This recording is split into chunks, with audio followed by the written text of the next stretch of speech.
नमस्कार, आदाब, सत श्री अकाल। दोस्तों, मैं विष्णु कुमार आप सभी का हार्दिक स्वागत करता हूं, अभिनंदन करता हूं भारत के सबसे बड़े online education platform Unacademy Rajasthan exam पर। दोस्तों, कैसे हैं आप सभी? बहुत बढ़िया होंगे। मुझे तो आप जानते ही, मैं आपका दोस्त Vishnu Kumar RPSC, RSM, SSB के लिए आपके साथ राजस्थान ज्योग्राफी और इंडियन ज्योग्राफी के लिए जुड़ा हुआ हूँ। साथियों, अनअकैडमी का प्लस कोर्सेज के बहुत सारे फ़ायदे होते हैं। दो क्लासेज होती है, एक तो फ्री क्लासेज होती है, प्लस क्लासेज होती है। जब फ्री क्लास में इतना फ़ायदा हो सकता है तो निश्चित तौर पे मान के चलिए कि जो आपके पेड क्लासेज है उनके अंदर आपको बहुत ज़्यादा लाइव क्लासेस मिलती है, टेस्ट सीरीज मिलती है, क्विजेस मिलती है, डाउट क्लियरिंग सेशंस बहुत ज़्यादा मिलते हैं। ठीक है, ये सब बातें आपको पता है। इसके लिए आपको करना क्या है, अनअकैडमी का लर्निंग ऐप डाउनलोड करना है। ठीक है ना, अपने नंबर रजिस्ट्रेशन करने हैं।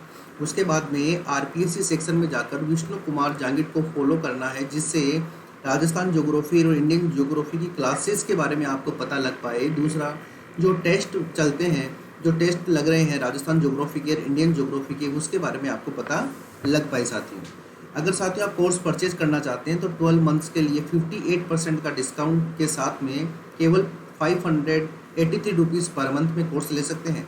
अगर 24 मंथ्स के लिए लेते हैं तो 75 डिस्काउंट के साथ में केवल 350 रुपीज़ पर मंथ में कोर्स ले सकते हैं। और यही नहीं, केवल 350 ही नहीं, अगर आप विष्णु 10 का यूज करते हैं तो आपको स्पेशली 10% का एक्स्ट्रा डिस्काउंट मिलेगा। क्या मिलेगा? 10% एक्स्ट्रा डिस्काउंट। तो आइए अब चर्चा करते हैं और आते हैं हमारे काम की बात पर, जिसका नाम है राजस्थान ज्योग्राफी का जो टॉपिक चल रहा था हमारा, राजस्थान की बहुउद्देशीय घाटीय सिंचाई परियोजनाएं। तो आओ, राजस्थान बहुउद्देशीय नदी घाटी सिंचाई परियोजनाएं, इसके अंदर हमने 4-5 बातें अच्छी अच्छी देख ली थी कि सिंचाई परियोजनाओं के प्रकार कौन कौन से होते हैं। भाखड़ा नांगल के बारे में हमने देखा था। उसके बाद में हमने जो है व्यास के बारे में देखा था, व्यास नदी घाटी परियोजना, फिर चंबल नदी घाटी परियोजना, और उसके बाद माही नदी घाटी परियोजना। और साथियों, लास्ट टाइम हमने शुरू किया था इंदिरा गांधी नहर परियोजना। इंदिरा गांधी नहर परियोजना की बात मैं आपको बताऊं, इसे राजस्थान की मरुगंगा भी कहते हैं। बेसिक 2 मिनट के अंदर पूरा ओवरव्यू कर लेंगे हम इसका। इसे राजस्थान की मरुगंगा भी बोलते हैं। 1948 के अंदर बीकानेर के ही एक इंजीनियर थे जिनका नाम था श्री कंवर सेन। उन्होंने एक लेटर लिखा था और उसका हेडिंग था वाटर नीड्स इन बीकानेर, यानी बीकानेर में पानी की आवश्यकता। उसके बाद में जब ये बात गंगा सिंह जी को पता चली, जो कि गंगानगर के महाराजा रहे थे, उन्होंने 1927 में राजस्थान की पहली नहर परियोजना गंग केनाल का उन्होंने कंस्ट्रक्शन करवा लिया था। और उसकी जो बेनिफिट्स थे उससे गंगा सिंह जी बहुत ज़्यादा प्रेरित हुए थे और खुश हुए थे। उसकी सफलता से बहुत ज़्यादा खुश थे। तो इसलिए गंगा सिंह जी को राजस्थान का भागीरथ कहते हैं। क्या कहते हैं? राजस्थान का भागीरथ। ध्यान रखना इसका, ठीक है ना। जैसे गंगा को पृथ्वी पर लाने के लिए भागीरथ जी ने प्रयास किए थे, ठीक उसी प्रकार राजस्थान में इस तरह की गंगा लाने के प्रयास किसने किए थे? गंगा सिंह जी ने किए थे। और इसे बोलते भी क्या है? मरु गंगा। 1958 का वह समय था जब भारत के गृह मंत्री, होम मिनिस्टर श्री गोविंद वल्लभ पंत जी ने इसका इनोग्रेशन किया, इसकी आधारशिला रखी, ठीक है ना, इसका फाउंडेशन स्टार्ट किया। 1958 में इसके मैनेजमेंट के लिए एक बोर्ड बनाया जिसका नाम राजस्थान नहर बोर्ड था, जिसके अध्यक्ष कौन थे? श्री कंवर सेन जी थे। अगर नाम की बात करें तो राजस्थान नहर का नाम राजस्थान नहर था पहले। कब? 2 नवंबर 1984, इन 2 नवंबर 1984 से पहले इसे राजस्थान नहर के नाम से जानते थे। लेकिन इस दिन से इसे आईजीएनपी, इंदिरा गांधी नहर परियोजना के नाम से जाना गया। ये बड़ी महत्वपूर्ण बात है। कहाँ से ओरिजिन होती है? ये व्यास और सतलज नदी के जॉइनिंग पॉइंट पर, यानी जो इनका संगम पॉइंट है आपस में, जहाँ दोनों नदियाँ मिलती है, वहीं पर एक डैम का कंस्ट्रक्शन किया गया जिसका नाम है हरीके बैराज, जो कि कहाँ पर है? फिरोजपुर, पंजाब में। ये बात हमने देखी थी। एक बार वापस देख लेते हैं 2 मिनट के अंदर। ये देखो, ये नदी है ब्यास नदी, ठीक है। और ये जो नदी है हिमाचल प्रदेश से आ रही है, जो देखो ये सतलज नदी है जो कि तिब्बत से आ रही है, हिमाचल प्रदेश में एंटर होती है, फिर उसके बाद पंजाब में बहती है। दोनों नदियाँ, ऊपर से ब्यास आ रही है, नीचे से सतलज आ रही है। ये दोनों नदियाँ मिल रही है यहाँ पर इस जॉइनिंग पॉइंट पर। इसे बोलते हैं हरीके बैराज। क्या बोलते हैं इसे? हरीके बैराज। यहाँ से ये इंदिरा गांधी नहर जो है आगे निकल रही है, जो कि आपके हनुमानगढ़ वाले क्षेत्र में, बीकानेर वाले क्षेत्र में, जैसलमेर क्षेत्र में, और उसके बाद में गडरा रोड बाड़मेर तक के क्षेत्र के अंदर ये फैली हुई है साथियों, ठीक है। तो ये कुछ बेसिक बात थी। उसके बाद हमने ये देखा था कि इसका जो कंस्ट्रक्शन हुआ वो 2 चरणों में कंप्लीट हुआ। कितने चरणों में हुआ? 2 चरणों में पूरा हुआ, पहले चरण में और दूसरे चरण में। पहले चरण के अंदर राजस्थान फीडर बनी 204 किलोमीटर और फिर मुख्य नहर बनी 189 किलोमीटर। दूसरे चरण की बात करें यानी सेकंड फेज की बात करें तो पूगल से मोहनगढ़ तक एक नहर का निर्माण हुआ जिसकी लंबाई 256 किलोमीटर है। फिर मोहनगढ़ से गडरा रोड तक एक और छोटी नहर बनाई गई जिसका लेंथ 165 किलोमीटर है। इसकी टोटल लंबाई पूछे आपसे तो 204 किलोमीटर, 189 किलोमीटर, 256 किलोमीटर, इन तीनों को जब ऐड करोगे तो 649 किलोमीटर होगी। उसके बाद में 165 और ऐड करोगे तो 814 होगी। अगर ऑप्शन के अंदर 649 और 814 दोनों आए तो 649 के ऊपर टिक लगाना है। अगर जब 649 नहीं आए तो फिर 814 के ऊपर टिक लगाना है। अगर उससे पहले आपको 649 कहीं पे दिखाई दे रहा है तो उसी के ऊपर टिक लगाना है। साथियों इसकी चौड़ाई 134 फीट है, इसकी गहराई 21 फीट गहराई है और इसकी जो वितरिकाएं हैं, जो डिस्ट्रीब्यूटर्स हैं, वितरिकाओं का मतलब होता है ये मुख्य नहर आ गई, ये इसकी लिफ्ट नहर आ गई, उसकी सब लिफ्ट नहर निकाल दी। उनकी टोटल लंबाई 9413 किलोमीटर है और इस नहर के अंदर 9 शाखाएं हैं, 7 लिफ्ट नहर है, 3 पेयजल परियोजना है। और इसको बनाने में किसने सहयोग दिया था? विश्व बैंक ने सहयोग दिया था, वर्ल्ड बैंक ने सहयोग दिया था। साथियों आओ इसके आगे चलते हैं। ये देखो ये हमारा हरिके बैराज है, इससे इस नदी का इस नहर का ओरिजिन होता है, उद्गम होता है। उसके बाद में ये 204 किलोमीटर लंबी जो है हमारे राजस्थान फीडर है, जो कि हमारे राजस्थान में खरखेड़ा गांव टिब्बी तहसील हनुमानगढ़ में एंटर करती है। यानी खरखेड़ा गांव से लेकर हरिके बैराज तक इसकी लंबाई 170 किलोमीटर है। और ये जो मुख्य फीडर है ये केवल 34 किलोमीटर राजस्थान में है, बाकी कहाँ पर है? पंजाब में। कहाँ तक आती है? मसीता वाली हनुमानगढ़ तक। मसीता वाली से पूगल बीकानेर ये 189 किलोमीटर की नहर है। पूगल बीकानेर से मोहनगढ़ जैसलमेर तक देखिए 256 किलोमीटर की नहर है। ये हो गई टोटल 1, 2 और 3, ये तीनों मिलाकर हो गई 649 किलोमीटर, 649 किलोमीटर। ठीक है ना, इसका ध्यान रखना, ये बात हमने कर ली। अब देखते हैं इसकी 7 लिफ्ट नहरें। साथियों लिफ्ट नहरों में क्या है? देखो सबसे पहला तो ये देखिए आपकी क्या क्वेश्चन बन सकता है। तो पहला क्वेश्चन तो आपकी ये बनेगा कि बताइए इन लिफ्ट नहरों का क्रम क्या है। तो ये तो उत्तर वाला भाग है, ठीक है ना, ये तो उत्तर है और ये दक्षिण है। तो सबसे पहली बात तो ये है कि इस क्रम को आप एज इट इज़ ऐसा का ऐसा ही ध्यान में रखें, जिससे क्या है कि आप लोगों को ये चीज़ें पता लगती रहे। ठीक है, तो सबसे पहले देखिए चौधरी कुंभाराम, एक नहर का नाम है चौधरी कुंभाराम, ये सबसे उत्तर में स्थित नहर है। ठीक है ना, इसे बोलते हैं लिफ्ट नहर। ठीक है ना, और एक बात का और ये ध्यान रखना कि ये जो लिफ्ट नहर है ये सभी की सभी लेफ्ट साइड में है। किस साइड में है? उल्टे हाथ की तरफ है, सीधे हाथ की तरफ नहीं है, सारी की सारी। टोटल लिफ्ट नहर 7 है और ये सभी की सभी कहाँ पर है? उल्टे हाथ की तरफ है, सीधे हाथ की तरफ एक भी लिफ्ट नहर नहीं है। तो इसका नाम है चौधरी कुंभाराम। तो देखना ये तो सभी के पुराने नाम है, ये तो क्या है? पुराने नाम है। और ये जो इसके आगे नाम लिखे हुए हैं ये सभी इसके नए नाम हैं, ये ध्यान रखना। और ये क्या है? ये वे जिले हैं जिन जिलों के अंदर ये नहर जा रही है, लिफ्ट नहर जा रही है। तो देखिए सबसे पहले नाम देखते हैं Chaudhary Kumbharam, number 1। Number 2 Shri Kanwar Sen lift नहर। नंबर 3 पन्ना लाल बारूपाल लिफ्ट नहर।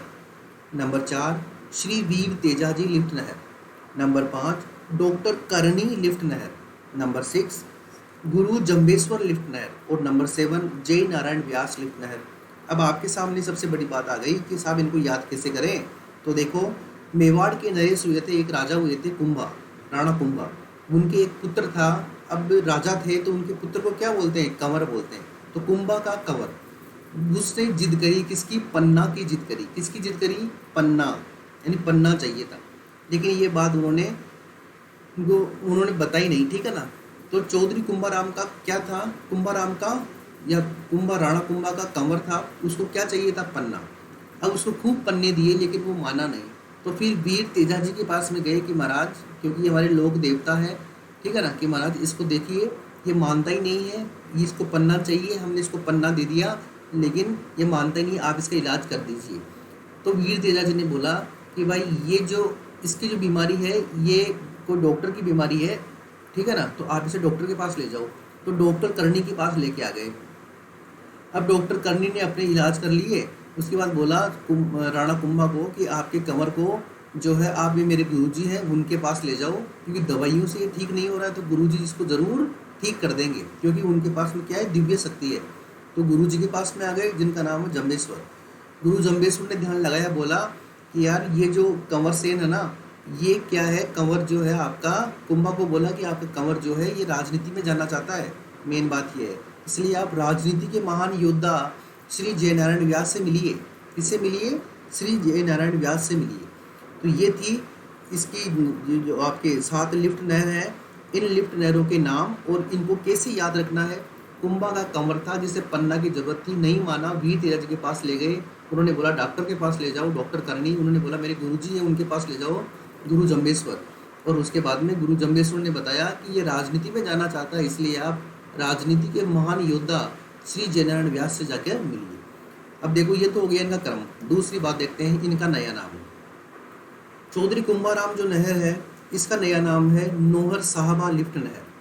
कंवर सेन लिफ्ट नहर का नया नाम है बीकानेर लूण करनसर लिफ्ट नहर। पन्ना लाल बारूपाल लिफ्ट नहर का नया नाम है गजनेर लिफ्ट नहर। श्री वीर तेजाजी लिफ्ट नहर का नया नाम है बागड़सर लिफ्ट नहर, बागड़सर। श्री करनी डॉक्टर करनी लिफ्ट नहर का नया नाम है कोलायत लिफ्ट नहर। गुरु जम्बेश्वर लिफ्ट नहर का नया नाम है फलोदी लिफ्ट नहर। जय नारायण व्यास लिफ्ट नहर का नया नाम है पोकरण लिफ्ट नहर। क्या नाम है? पोकरण लिफ्ट नहर। ठीक है, ये नए नाम हो गए हैं। अब देखिए कौन सा लिफ्ट नहर कौन से जिले में है। चौधरी कुंभाराम लिफ्ट नहर जिसका नया नाम नौहर साहबा है, वो आपके हनुमानगढ़, बीकानेर, चूरू और झुंझुनू, यानी ये कितने जिलों में है? 4 जिलों में है। ध्यान रखना साथियों, सबसे ज़्यादा जिलों में जाने वाली लिफ्ट नहर का नाम क्या है? चौधरी कुंभाराम। ठीक है, नेक्स्ट देखते हैं कंवर सेन, जो कि बीकानेर लूणकरनसर नाम से प्रसिद्ध है। ये देखो बीकानेर का मतलब बीकानेर में है, और कहाँ पर है? श्री गंगानगर में है। यानी कंवर सेन जो लिफ्ट नहर है वो बीकानेर और श्री गंगानगर में है। पन्ना लाल बारूपाल जो कि नंबर 3 लिफ्ट नहर है, इसका नाम क्या है? गजनेर लिफ्ट नहर। गजनेर झील कहाँ पर है? बीकानेर में। तो ये है बीकानेर और नागौर। कहाँ पर है साथियों? बीकानेर और नागौर।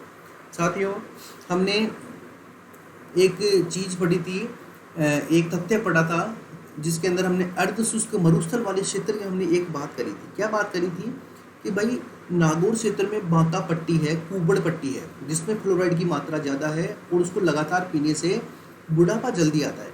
उस समस्या को दूर करने के लिए पन्ना लाल बारूपाल लिफ्ट नहर निकाली गई है, जो नागौर तक मीठा पानी लेके जाती है। फिर आता है वीर तेजाजी जिसका नया नाम है बांगड़सर लिफ्ट नहर, जो कि आपके बीकानेर में है। फिर आता है डॉक्टर करनी जिसका नया नाम है कोलायत लिफ्ट नहर, जो आपके बीकानेर और जोधपुर में है।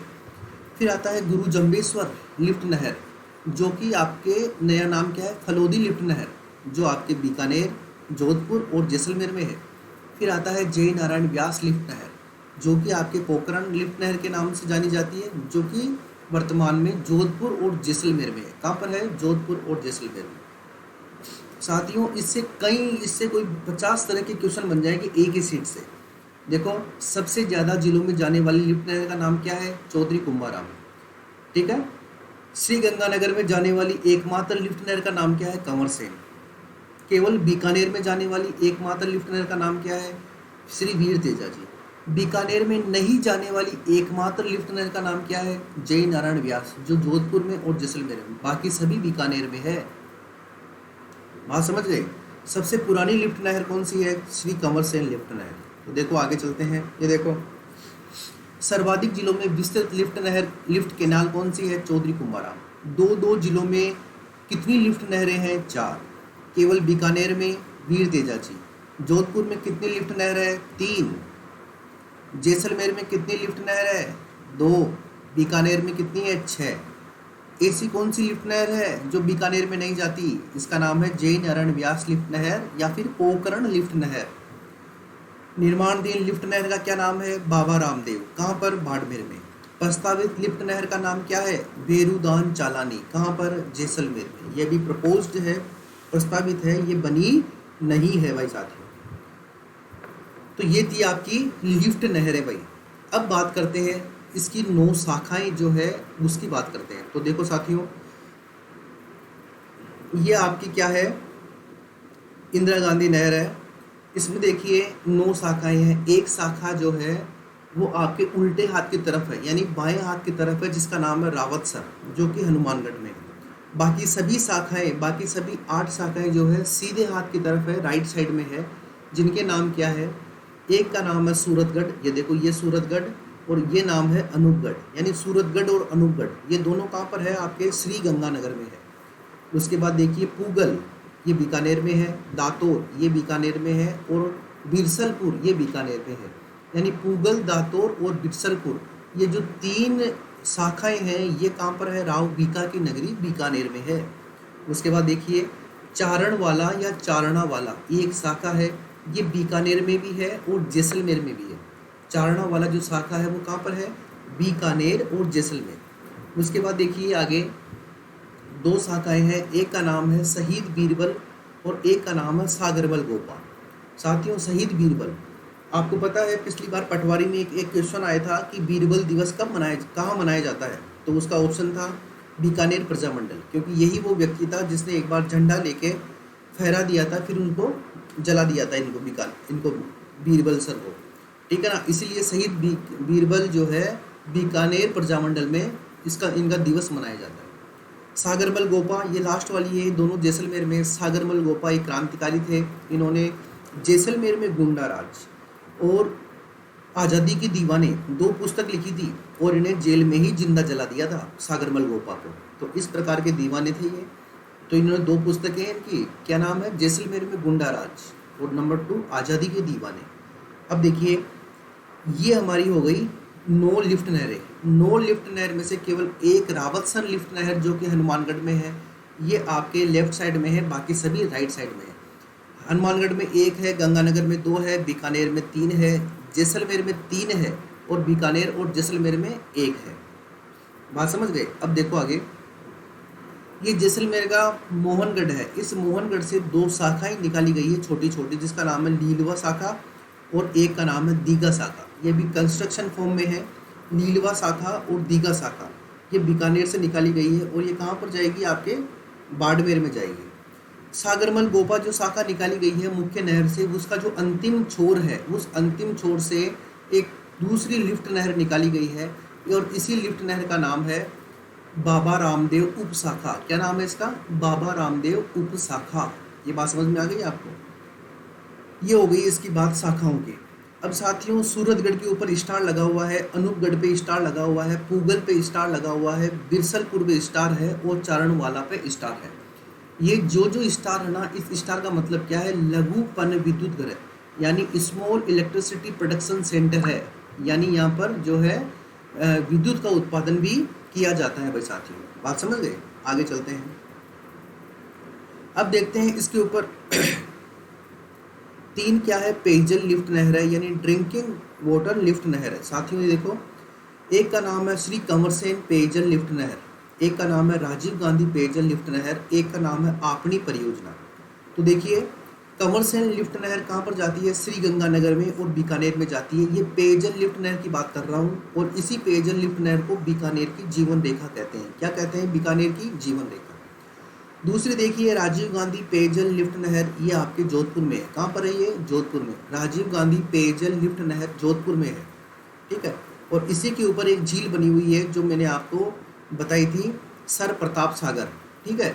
एकमात्र ऐसी झील है जिसका पानी राजस्थान में, एकमात्र ऐसी झील है जिसमें इंदिरा गांधी नहर परियोजना के माध्यम से पानी आता है और उसे जोधपुर में पानी की सप्लाई की जाती है। तो ये है राजीव गांधी पेयजल लिफ्ट नहर जोधपुर। तीसरी है आपनी परियोजना, यह आपके चूरू और झुंझुनू और हनुमानगढ़ के अंदर लाभ देती है। इसका अन्य नाम क्या है, गंधेली साहबा पेयजल लिफ्ट नहर। क्या नाम है, गंधेली साहबा पेयजल लिफ्ट नहर।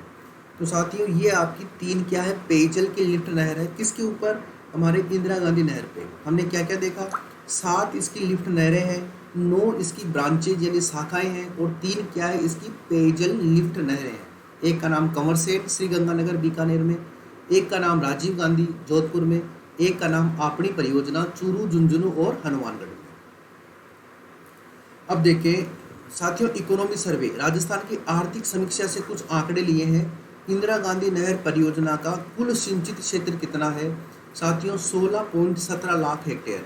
कितना है प्यारे मित्रों, 16.17 लाख हेक्टेयर क्षेत्र में इसमें क्या की जाती है, सिंचाई की जाती है। इकोनॉमी सर्वे का आंकड़ा है, इसलिए आप इस आंकड़े को क्या रखो, याद रखो। नेक्स्ट बात देखिए, इस नहर का सबसे ज़्यादा कमांड एरिया कहाँ पर है, तो वो है जैसलमेर में, उसके बाद में है बीकानेर।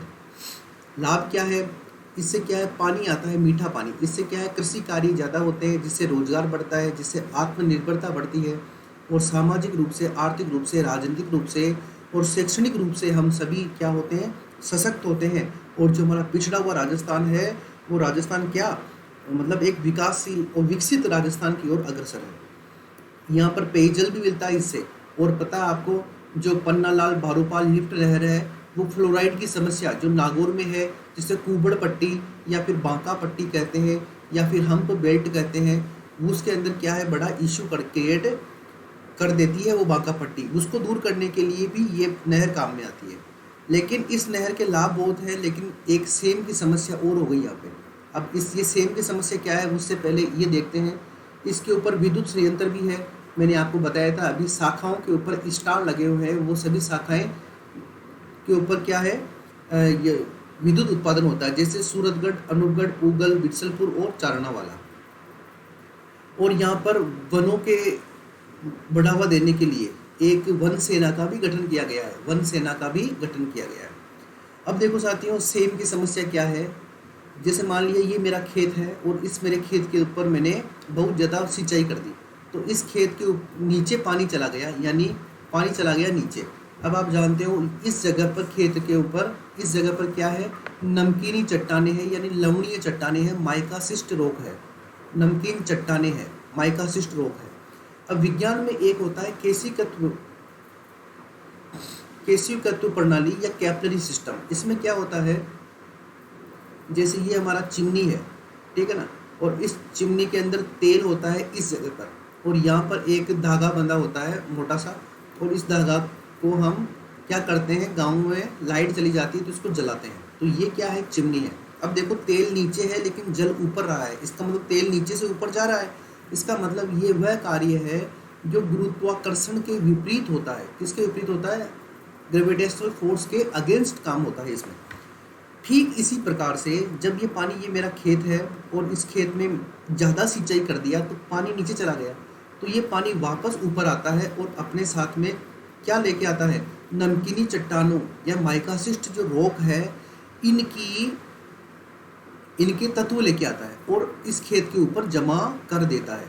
जब ये तत्व इस खेत के ऊपर जमा हो जाते हैं तो फिर क्या होता है, यहाँ पर एक सफ़ेद नमकीन परत जम जाती है। क्या जम जाती है, सफ़ेद लवणीय परत जमा हो जाती है, जिसे रेह या कल्लर भी कहते हैं। क्या बोलते हैं, रेह या कल्लर भी बोलते हैं, और इस समस्या को बोलते हैं सेम की समस्या। फिर इसके बाद में क्या होता है, जो ये मेरा खेत है वो कृषि कार्यों के लिए क्या हो जाएगा, इफेक्टिव नहीं रहेगा, कृषि कार्यों के लिए क्या हो जाएगा, अनुपयुक्त हो जाएगा, उपयुक्त नहीं रहेगा। बात समझ में आया, यही होती है सेम की समस्या। तो देखो इसका मतलब क्या होता है, परत कैसी हो जाती है, लवणीय हो जाती है, और इसे ही क्या बोलते हैं, सेम की समस्या बोलते हैं। इसको दूर करने के लिए क्या कर रहा है, इसको दूर करने के लिए एक प्रोजेक्ट चला रहे हैं हम, जिसका नाम है इंडो डच परियोजना। क्या नाम है साथियों, इंडो डच परियोजना। ये जो इंडो डच परियोजना है, ये नीदरलैंड के सहयोग से चलाई जा रही है। किसके सहयोग से चलाई जा रही है, नीदरलैंड के सहयोग से चलाई जा रही है। ध्यान रखना, राजार्ड प्रोजेक्ट, राजार्ड परियोजना का संबंध किससे है, चंबल क्षेत्र में। कौन से क्षेत्र में, चंबल क्षेत्र में। जो सेम की समस्या दूर करने के लिए जो प्रोग्राम चल रहा है, सेम की समस्या दूर करने के लिए जो परियोजना चल रही है उसका नाम क्या है, राजार्ड परियोजना। ध्यान रखना। और हमारे जो नॉर्दर्न इंडिया है, उत्तरी राजस्थान है, जिसमें हनुमानगढ़, श्रीगंगानगर या नहरी क्षेत्र आता है, वहाँ पर इस सेम की समस्या को दूर करने के लिए एक परियोजना चल रही है, जिसका नाम क्या है, इंडो डच परियोजना। क्या नाम है प्यारे मित्रों, इंडो डच परियोजना। ये बात समझ आ गई आपको।